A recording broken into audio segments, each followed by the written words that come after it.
নমস্কার বন্ধুরা, আমার ইউটিউব চ্যানেলে আপনাদেরকে আবার স্বাগত জানাই। আজকের রেসিপি কিন্তু হতে চলেছে অত্যন্ত মজার।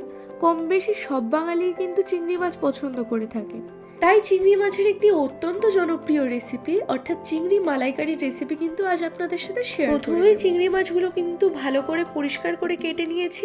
আমি মাথা ও লেজ দুটোই বাদ দিয়েছি, আপনারা চাইলে কিন্তু রাখতে পারেন।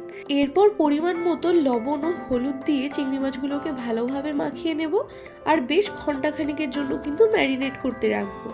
আপনাদের কাছে সময় কম থাকলে অল্প সময়ের জন্য কিন্তু ঘন্টাখানেক ম্যারিনেট করার পর একটা কড়াইতে বেশ কিছু পরিমাণ সরষের তেল দিয়ে দেব আর চিংড়ি মাছগুলো কিন্তু গরম তেলে আস্তে আস্তে করে একটা জিনিস মাথায় রাখতে হবে, চিংড়িগুলো কিন্তু বেশি ভাজা হয়ে গেলে হবে না।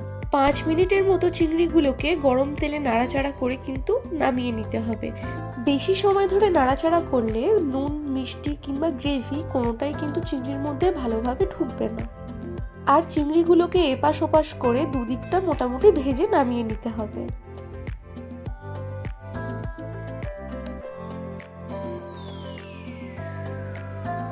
চিংড়ি মাছগুলো কিন্তু ভাজা হয়ে গেছে, এবার আস্তে আস্তে এগুলোকে প্লেটে তুলে নেব।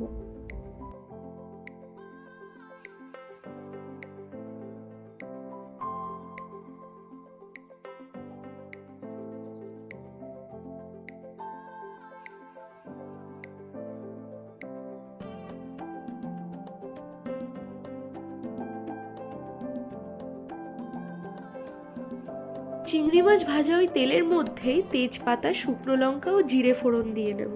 এরপর এই তেলের মধ্যে দিয়ে দেব পেঁয়াজ বাটা। পেঁয়াজগুলোকে মিনিট দুয়েক মতো গরম তেলে কিন্তু ভেজে নিতে হবে। তারপরই আমরা এর মধ্যে অ্যাড করব কিন্তু আদা রসুন।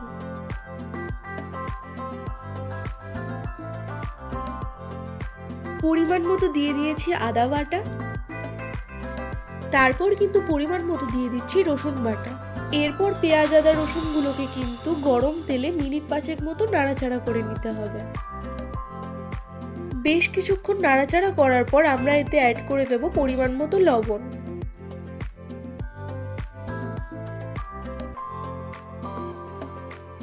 এরপর একে একে অ্যাড করে দেব হলুদ গুঁড়ো ও পরিমাণ মতো জিরের গুঁড়ো।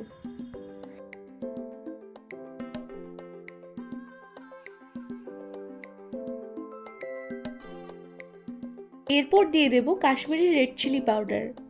আপনারা যদি মালাইকারিতে দুধের সাদা ভাবটা রাখতে চান তাহলে কিন্তু এই রেড চিলি পাউডারের পরিবর্তে কাঁচা লঙ্কা ব্যবহার করতে পারেন। মশলাগুলো ভাজা ভাজা হয়ে আসলে শেষে এতে অ্যাড করে দেব গরম মশলা। মশলা কিন্তু ভাজা হওয়া কমপ্লিট।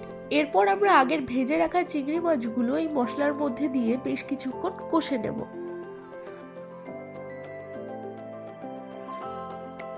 অল্প আঁচে চিংড়ি মাছগুলোকে কিন্তু বেশ কিছুক্ষণ ধরে কষে নিতে হবে যাতে মশলাগুলো চিংড়ির মধ্যে ভালোভাবে ঢুকতে পারে। এরপর চিংড়ি মাছগুলো ভালোভাবে কষা হয়ে গেলে এর মধ্যে কিন্তু অ্যাড করে দেবো আমরা পরিমাণ মতো দুধ। এখানে আমি ইউজ করেছি রেড কাউয়ের লো ফ্যাট নর্মাল মিল্কটা। আপনারা কিন্তু অবশ্যই এটা নারকেলের দুধে করার চেষ্টা করবেন, সেক্ষেত্রে কিন্তু টেস্টটা অনেক বেশি হবে। আমার কাছে নারকেল না থাকায় কিন্তু এই দুধটা ইউজ করেছি। চিংড়ি মাছগুলোকে কিন্তু দুধের মধ্যে ভালোভাবে ডুবিয়ে 15 থেকে 20 মিনিটের মতো এটাকে ফুটিয়ে নিতে হবে। 15 থেকে 20 মিনিট ফোটানোর পর তেলগুলো কিন্তু আস্তে আস্তে উপরে এভাবে উঠে আসতে থাকবে।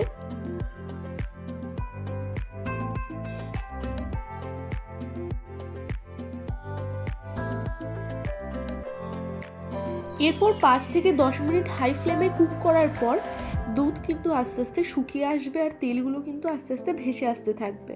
আমি পার্সোনালি মালাইকারি একটু কষা কষা পছন্দ করি বলে তেল ভেসে আসার আগে পর্যন্ত ভাজতে থাকি। আপনারা কিন্তু এটা ঝোল অবস্থায় নামিয়ে রাখতে পারেন। তো আমার মালাইকারি কিন্তু হয়ে গেছে রেডি। এবার কড়াই থেকে আস্তে আস্তে এটাকে বাটিতে নামিয়ে নেব। তোমরা আর কে কীভাবে মালাইকারি রান্না করো আমায় কিন্তু কমেন্টে অবশ্যই জানিও, আমি সেটাও ট্রাই করার চেষ্টা করব। আর আজকের ভিডিওটা তোমাদের কেমন লেগেছে সেটা একটা নিশ্চয়ই কমেন্ট করে জানিও। রেসিপিটা ভালো লেগে থাকলে চ্যানেলটিকে অবশ্যই একটা লাইক এবং সাবস্ক্রাইব করে দিও।